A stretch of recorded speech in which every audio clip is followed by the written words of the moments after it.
नमस्कार, मेरा नाम प्रशांत किराड़ है और मैं एक शिक्षक हूं, मैं एक टीचर हूं।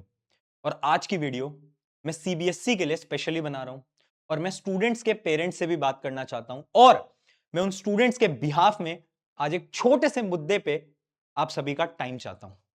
देखो, हम सबको पता है अभी के समय पर सीबीएसई बोर्ड एग्जाम चल रहे हैं, क्लास 10th और क्लास 12th के। आज ही क्लास 12th के फिजिक्स का एग्जाम हुआ है और आज से कुछ दिन पहले क्लास 10th का मैथ्स का एग्जाम हुआ। और दोनों के अंदर एक चीज देखने को मिली कि कुछ पेपर के जो सेट थे ना, वो बहुत टफ थे और कुछ पेपर बहुत आसान थे।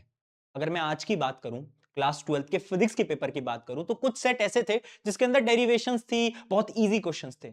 लेकिन कुछ रीजन के सेट ऐसे भी आए हैं जिनके अंदर एमसीक्यू के नाम पे डायरेक्टली जेई मेन लेवल के क्वेश्चंस पूछे गए हैं। कुछ कुछ तो जेई एडवांस के भी क्वेश्चन देखने को मिले हैं। और ये सेम चीज हुई थी क्लास 10th मैथ्स के अंदर भी। वहां पर भी हुआ क्या था कि कुछ सेट बहुत आसान आ गए थे, prove root two is irrational जैसे क्वेश्चन पूछे गए थे। और वहां पर कुछ सेट ऐसे थे जिसके अंदर दूर दूर तक एक क्वेश्चन एनसीईआरटी का तो छोड़ो, बड़ी बड़ी किताबों तक का नहीं दिखा। तो आज मेरा सवाल यह है सीबीएसई से कि आखिर क्या ये इक्वालिटी है? आखिर क्यों हम इतने सारे सेट्स बना रहे हैं और अगर सेट बना भी रहे हैं तो इतने डिफिकल्टी लेवल को चेंज क्यों कर रहे हैं?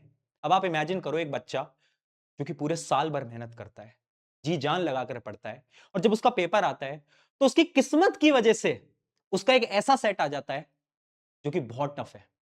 और वहीं पर एक बच्चा जिसने शायद साल भर उतनी मेहनत नहीं करी और उसका एक ऐसा सेट आ जाता है जो कि बहुत ईजी है। तो क्या ये इक्वालिटी है? नहीं, ये बिल्कुल भी इक्वालिटी नहीं है।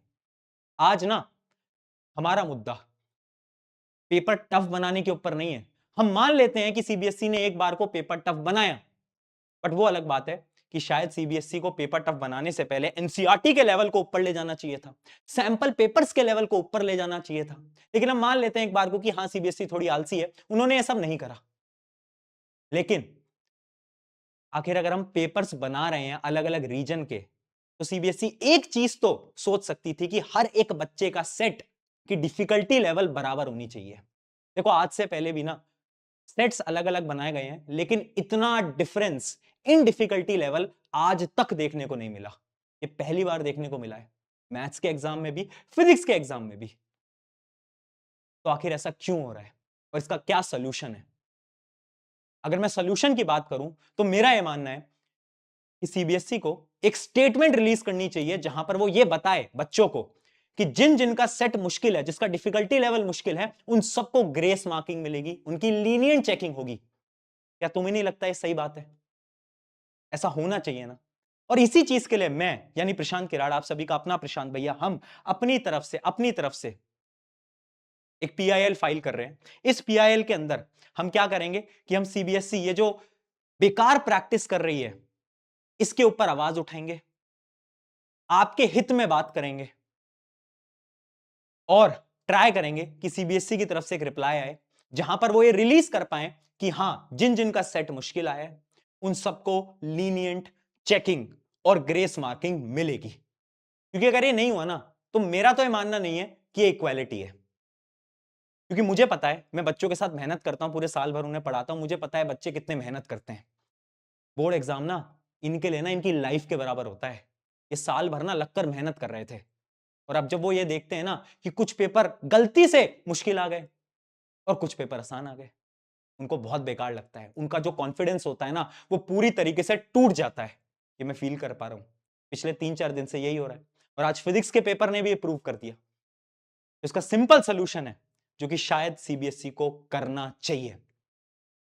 अब यहां पर एक और चीज है कि आप लोगों को अपना टाइम खराब नहीं करना है, टाइम वेस्ट नहीं करना है। आप सबको अगले एग्जाम्स की तैयारी करते रहनी है।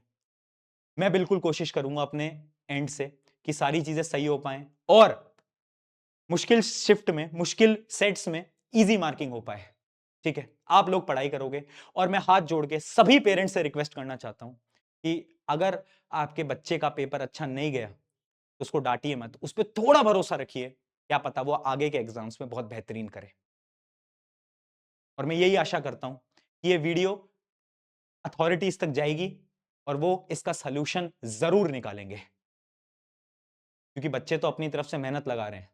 मैं फिर बोल रहा हूं, हमारा मुद्दा पेपर इजी था, पेपर हार्ड था, वो है ही नहीं। हाँ, आपने पेपर हार्ड बनाया, कोई दिक्कत नहीं है, लेकिन पेपर का लेवल हर एक सेट में बराबर होना चाहिए। क्योंकि अगर आप देखोगे जेई मेंस का जो एग्जाम होता है वो भी शिफ्ट में होता है।